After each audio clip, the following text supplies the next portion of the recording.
Oh, oh God.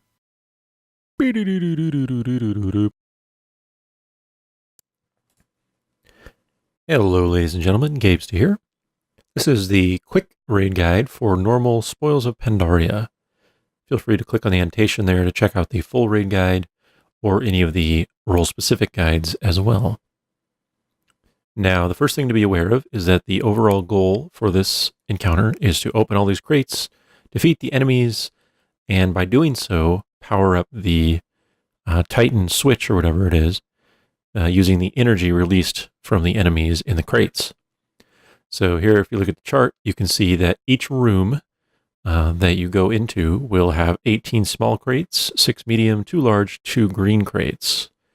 And then you can see the energy worth for each of those crate type enemies. So when you defeat a small enemy, it's 1 energy, 3 for medium, 14 for a large enemy, and so on. So you have a number of ways that you can go about getting your 50 energy goal for each room. But the basic premise is to destroy the majority of the crates in your room, and in doing so, release that 50 energy or more to open the gate. So let's briefly talk about the enemies you'll face in the Mogu room and which ones are worth, watching out for versus which you can kind of ignore. So for the small crate enemies in the Mogu, the main thing to be careful of is the stone Mogu that spawn. They'll cast Hardened Flesh, which needs to be dispelled after a few stacks because it slows the movement of players, which can be very problematic in combination with the stone statue spawns from the large guys. Other than that, all those small spawns can be just cleaved down or AE'd down pretty easily when they appear. Similarly, the medium statues from the Mogu room, the most dangerous is the Anima Golem. So when it casts its Matter Scramble ability, it will create 2 red beams at random locations in your room, and at least 1 player needs to stand in each of these beams. After a few seconds, a swap will occur, and if 2 players are using the beams at the time, those players will be swapped in their location, just like the Dark Animus sort of with the Matter Swap. However, if any of those beams is not occupied when it goes off, it will do massive damage to the group. So it's important that you watch for those. We just had someone call which one they were going in, the close one or the far one, and it was pretty easy to do. So there you can see the Anima Golem. You'll watch him do it in a moment. The other medium is the Shadow Ritualist spawns. We didn't get very many of those because we didn't use very many crates for medium crates. But if you get those, just kill them off quickly. Watch for the Torment debuff, as well as the rune on the ground. The Anima Golem also leave behind a healing puddle. That's this red puddle that you have to watch for, so you can see that there on the left. So just move enemies out of it, or it will heal them up. And then finally, for the Mogu, the large crates are sort of the council members. Basically, they'll do a 150,000 AE hit to everyone in the room pretty frequently. And then they'll also use Return to Stone often, which is sort of a tank attack that spawns a stone statue. When these statues appear, they try to do a cone attack to anyone nearby them. So the best thing to do, they don't have very much health, use dots or cleaves to slowly kill them off, but focus most of your damage on the large spawn, because as soon as that dies, you'll stop getting the statue spawns that come from it. Now on the flip side, once your group is in a Mantid room, again, the small crates, this time will spawn bombardiers, which are not very dangerous. Just watch for their wind trail on the ground. The Kunchang, which are the little encapsulated eggs that you'll see they're just sitting there stationary. These are the most dangerous because they'll throw pheromone puddles at random players. So you need to move quite a bit to avoid those. Here you'll see the eggs starting to throw those out. So just avoid standing in those. They do heavy damage every second. And then war callers can pretty much just be tanked and ignored. Now, the medium Mantid crate enemies are somewhat annoying. The priests, you don't have to do much in terms of killing them, but they will cast a residue heal on Mantid, including themselves. This has to be offensively dispelled with Purge or Priest Dispel, something like that. Otherwise, it will heal quite a bit. So make sure you have at least 1 offensive dispeller in each of your groups, your 5-man groups, so that you can get rid of this ability.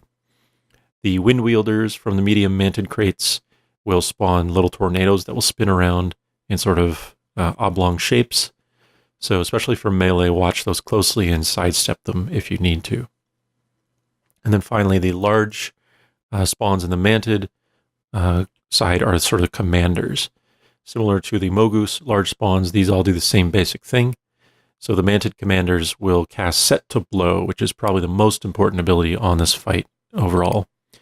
This will target preferably a ranged player pretty frequently, and they'll get 4 stacks of the Set to Blow debuff. You get an extra action button when this is applied to you, and using the extra action button will drop a bomb at your location. After 15 seconds, the Set to Blow will go off on the player, and it will deal 200,000 damage to them and any player around them per stack.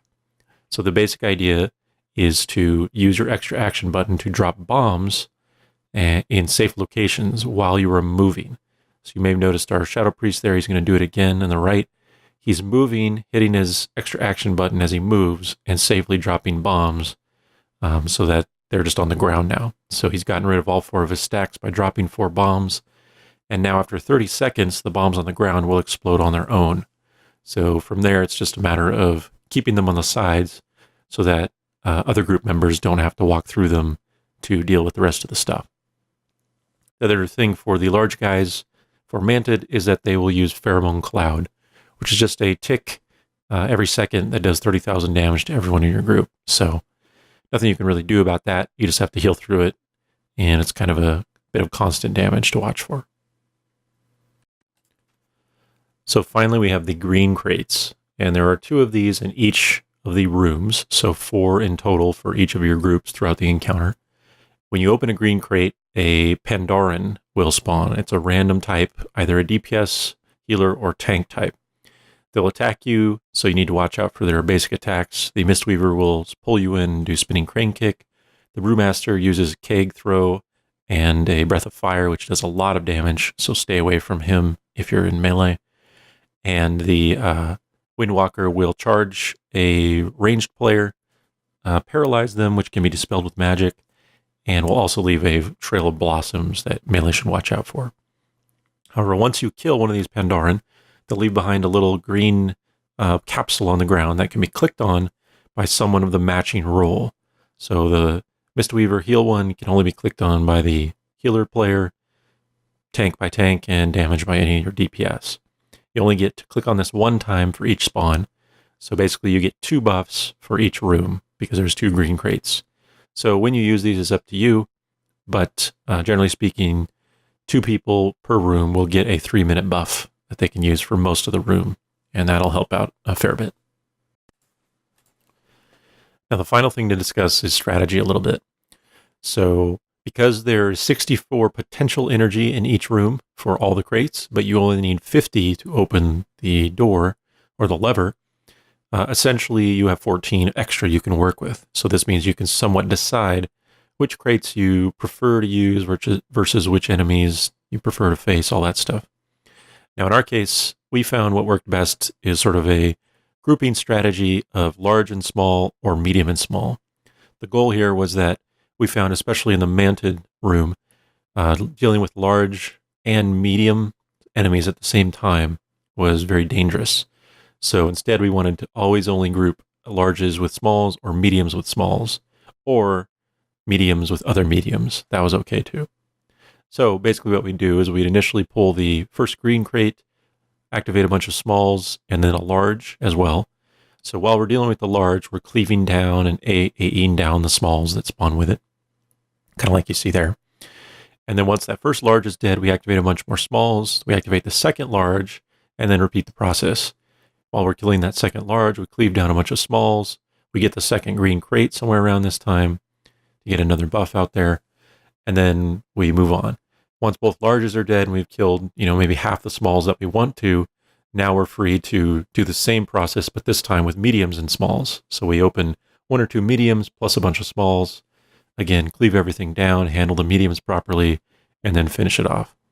So the goal overall for us was to do 16 smalls, 3 mediums, and 2 larges. and that's the exact energy we need. Now, sometimes we would do more smalls than that, so we wouldn't need that many mediums, but again, it's kind of the basic idea was more about the pattern that we chose rather than the specific number of crates. So I think that kind of covers the basics, should give you a good idea of how to handle the normal method for spoils of Pandaria. As always, if you enjoyed this, please subscribe, and good luck. Thanks for watching.